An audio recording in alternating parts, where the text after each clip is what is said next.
Before we get into this video, I want you to stop for a second and think about the last time someone genuinely changed the way you saw something. Not just impressed you, not just entertained you, but actually shifted something inside you.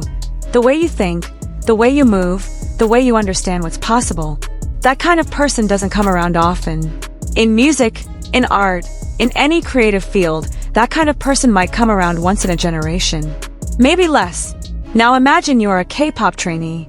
You are 17 years old. You have been practicing for 12 hours today, and you still don't feel like you're good enough. Your body hurts. Your confidence is somewhere on the floor between the mirror and the practice room door. And then someone shows you a video, a performance video, and in the first 30 seconds of watching it, something happens to you that you cannot fully explain. Something in your chest shifts. Because for the first time, you are not watching someone perform a choreography. You are watching someone tell the truth with their entire body. And you think to yourself that is what I want to do. That is why I came here. That video, for an entire generation of K-pop performers, was a Jimin video. And that feeling, that sudden, electrifying understanding of what performance can truly be, is exactly why the industry gave him a title that no other idol in K-pop history has ever held. The Idol's Bible. There are names in K-pop that you hear once, and they stick to you. Not because of a hit song, not because of a viral moment, not even because of a beautiful face, though all of those things apply. These names stick because they represent something bigger than a person. They represent a standard, a way of doing things, a proof that art, real art, can exist inside one of the most competitive entertainment industries the world has ever seen. We're talking about two of those names, ParkJimin from BTS and Hyunjin from Stray Kids. One is called the Idol's Bible. The other is being called the Idol's Inspiration. And if you've ever wondered what the actual difference is, not the surface level stuff, but the real, meaningful difference, then stay with me. Because this video goes deep. Let's start at the beginning. Because to understand why Jimin holds the title of Bible, not just a role model, not just an inspiration, but a Bible, you have to understand where he came from and what he built. ParkJimin grew up in Busan, South Korea. He wasn't always destined for idol life. He trained in contemporary dance at the Busan School of Arts, where he didn't just attend, he graduated as the top student in his department. Let that sink in for a moment. In a specialized arts high school, filled with talented young dancers competing for limited spots in top programs, Jimin was number one. He had a foundation that most idols dream about, formal, rigorous, classical training in contemporary movement. And then he walked into big hit entertainment with only 6 months of idol training before being pushed onto a stage in front of the world.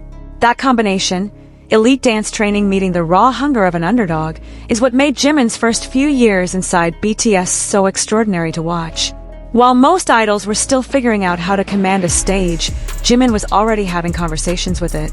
He wasn't dancing on the stage. He was having a dialogue with it. And then came the performances that changed everything. Lie, his very first solo stage.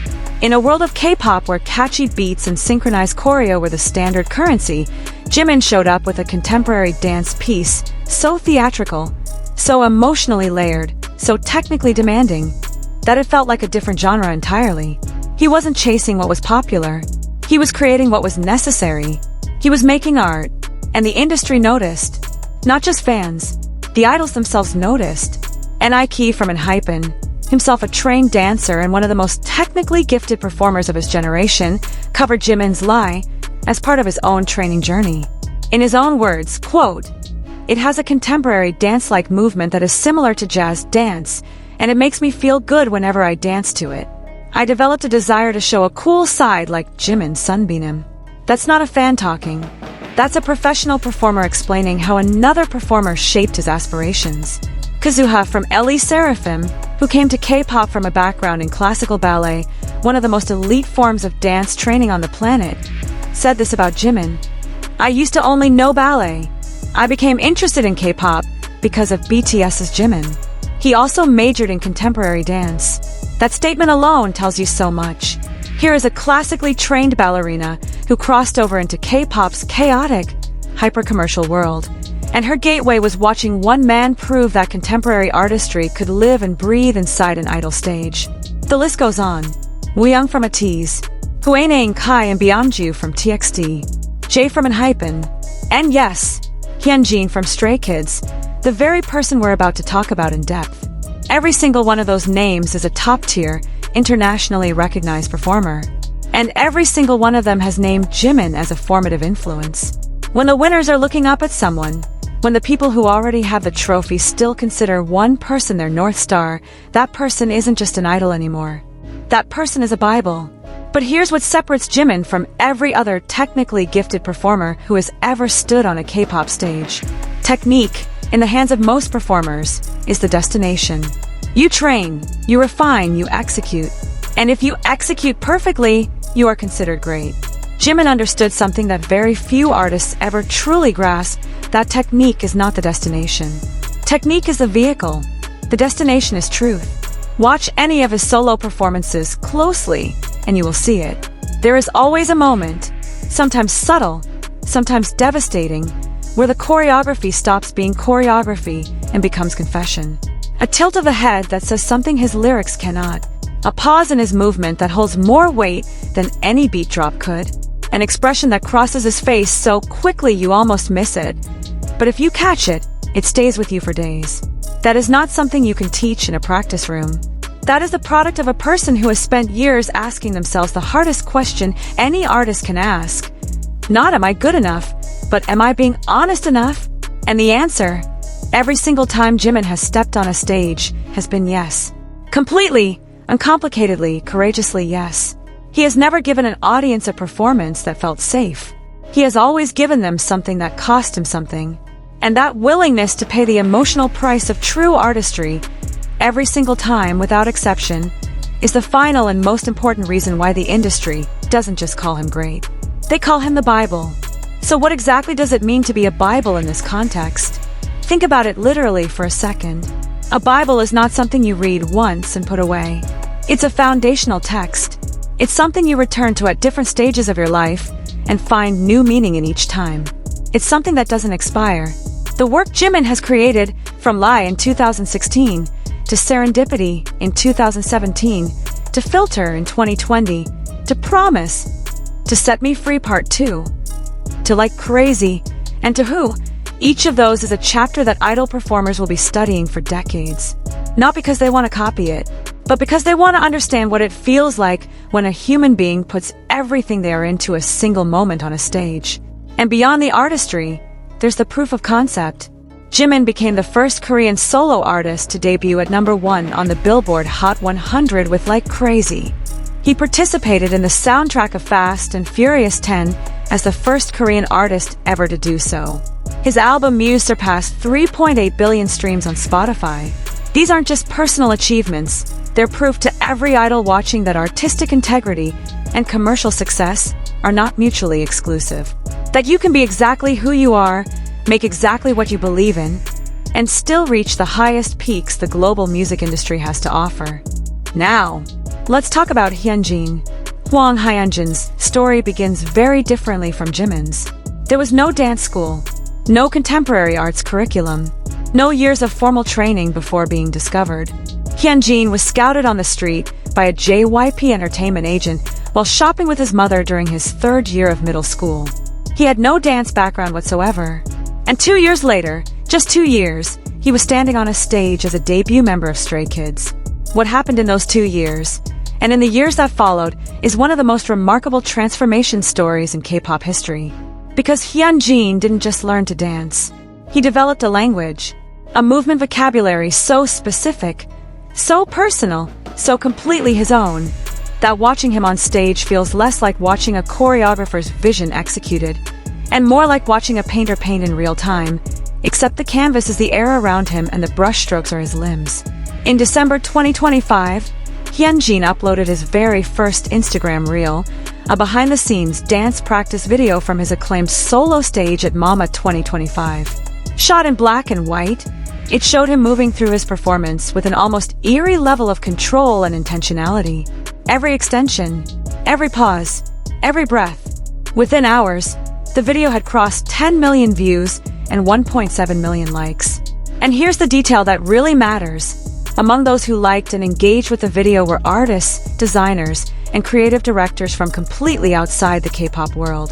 The marketing director of Nike Korea, painters and visual artists, people who had no obligation to care about a K-pop performance video, but who recognized in Hyunjin's movement something that spoke to them as fellow artists.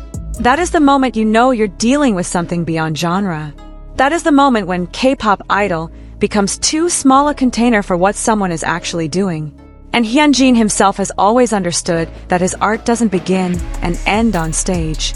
He paints. He writes lyrics. He creates.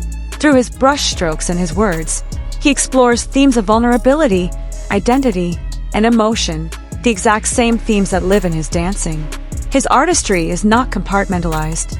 Every part of him as a creative person feeds every other part. When he writes a lyric, you can feel it in the way he moves to it. When he paints, you understand something new about his stage presence. He is not a performer who also does creative hobbies. He is an artist who expresses himself through multiple forms, and performance is one of them. His dancing itself is something special to break down. He showcases two completely distinct styles, a fluid, almost liquid softness that flows from movement to movement like water finding its path, and then a sharp, jerky precision that hits with the force of punctuation at the end of a sentence. He can switch between these two modes within the same 8 count, seamlessly, without it ever feeling inconsistent.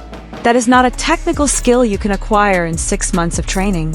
That level of physical and artistic control is the product of someone who has genuinely internalized movement as a form of communication, not just performance. Which brings us back to the core question of this video. What is the actual difference between being called the idol's Bible and being called the idol's inspiration? A Bible is complete. It has already been written. It exists as a finished, tested, time-proven body of work that people return to for guidance, for answers, for understanding of fundamental truths. Jimin is a Bible because what he has spent over a decade creating, through BTS, through his solo work, through his relentless self-refinement, is a complete artistic statement. It doesn't need you to imagine what it could become. It already is what it is. And what it is extraordinary. An inspiration, on the other hand, is alive. It is present tense. It is something happening now, in front of you, that pushes you to grow alongside it rather than simply learn from it. Hyunjin is the inspiration because what he is doing right now, in real time, at just 25 years old, is actively reshaping how the 4th generation of K-pop understands what it means to be a performing artist. His peers are not looking at him through the lens of history. They are watching him and being motivated by what they see forming, becoming, emerging. He is not a finished text. He is a sentence being written, and every word is extraordinary. And here is what makes this story even more beautiful. These two things are not in competition with each other. They never were. The Bible and the inspiration need each other. The inspiration exists because the Bible laid the groundwork. Hyunjin has openly acknowledged Jimin's influence on his understanding of what performance can be. The way contemporary movement can be emotional rather than just technical. The way a stage presence can communicate what words cannot. The way an artist can refuse to shrink themselves to fit a mold and instead expand until the mold has to change its shape. Jimin showed the industry that you could combine the technical rigor of classical dance training with the raw emotional truth of a person who has something real to say. Hyunjin absorbed that lesson, and then added his own chapters. The paintings, the lyrics, the fashion, the two distinct dance styles, the collaborations that cross genre lines. He is not simply following the path that Jimin cleared. He is building a new road from the same foundation. The industry itself has started to acknowledge both of these realities simultaneously. Jimin's legacy as the idol's Bible is now industry consensus, not a debate, not a fan opinion, but a recognized fact. And Hyunjin's emergence as the defining performance artist of the 4th generation is being documented in real time. Forbes Korea, Rolling Stone UK, Vogue Business, naming him the celebrity with the highest social media engagement rate during the 2024 Fashion Week season, above every other major name in fashion globally. Two artists, two different relationships with the industry and with the audiences who love them. But at the core of both of their stories is the same truth, that K-pop at its highest level is not just entertainment. It is art, and art, real art, demands more than technical skill. It demands truth. It demands the willingness to be fully, vulnerably, completely yourself in front of thousands of people and trust that your truth is enough. Jimin has been doing that for over a decade. He has built something so solid, so complete, so undeniably his own, that the next generation of performers measures themselves against it. Not to compete, but to understand what the ceiling looks like, so they know which direction is up. And the Hyunjin, who learned from watching Jimin and Taemin, and every artist who came before him, is now the one setting the ceiling for the generation that comes after him. The kid who had zero dance training when he was scouted in middle school. The painter who turns every stage into a canvas. The rapper and songwriter who finds new ways to be honest in every project he touches. He is, in the truest sense of the word, an inspiration. Not because he's perfect, but because watching him work is a reminder that mastery is not a destination. It is a direction. The idol's Bible and the idol's inspiration. Two different titles, two different phases of artistic life, but both pointing to the same thing, the belief that when you step on a stage, you owe it everything you have. Not just your training, not just your skill, but your soul. That's the difference. And now you know it. If this video made you see these two artists differently, hit that like button. It genuinely helps this channel reach people who need to hear this kind of story. And if you want more deep dives into K-pop artistry, the histories behind the hype, and the humans beneath the idol image, subscribe, because that's exactly what we do here. I'll see you in the next one.